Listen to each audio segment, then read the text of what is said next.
At sa mga balita sa labas ng bansa, bahagi ng Indian Ocean kung saan nakita ang posibleng bahagi ng Malaysian Airline 370 sinusuyod ng mabuti at US President Barack Obama magtutungo sa Europe para makipagpulong sa mga kaalyadong bansa ukol sa pag-anib ng Crimea sa Russia. Ang mga detalye sa Globalita ni Edwin Eusebio.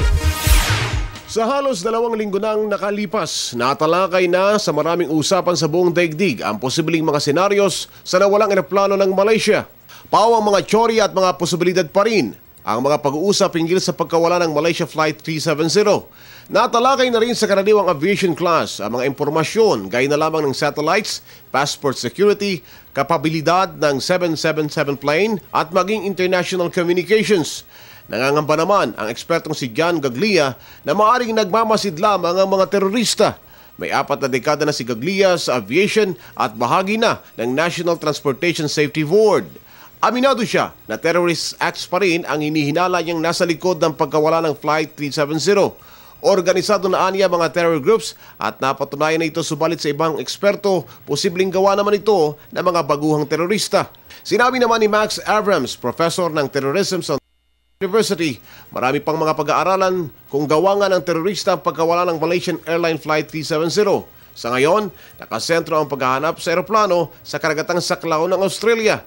Bata ito sa huling posisyon na na-monitor bago nawala ang contact ng Malaysian Flight 370. Habang pinag-iisa at pinalalakas ngayon ng Russia ang kapangyarihan nito laban sa Crimean region ng Ukraine, magtutungo si US President Barack Obama sa Europe. Ito'y para makipag-usap sa mga kaalyado sa layuning magpuwersa ang Moscow. Hindi nawawala ng pag-asa at sumusuko ang US President na masusolusyonan ang problema sa payapang paraan.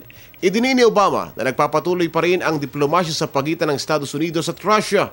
Ayon sa US President, may iba pang paraan na magagawa ang Russia na magpapababa sa tensyon.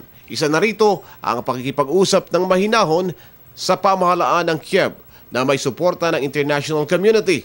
Makikipag-usap si Obama sa kanyang mga katuwang patungkol sa economic package para sa Ukraine at sa higit pang sanctions o parusa na ipapataw naman laban sa Russia. Unang dadaan si Obama sa The Hague, di tulad ng unang G8 meetings na kaliban ngayon ng Russia.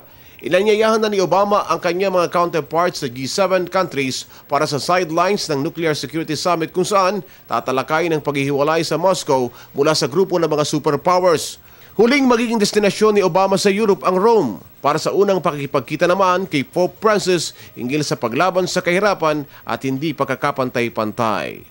Para sa Telebisyon ng Bayan, Edwin Eusebio.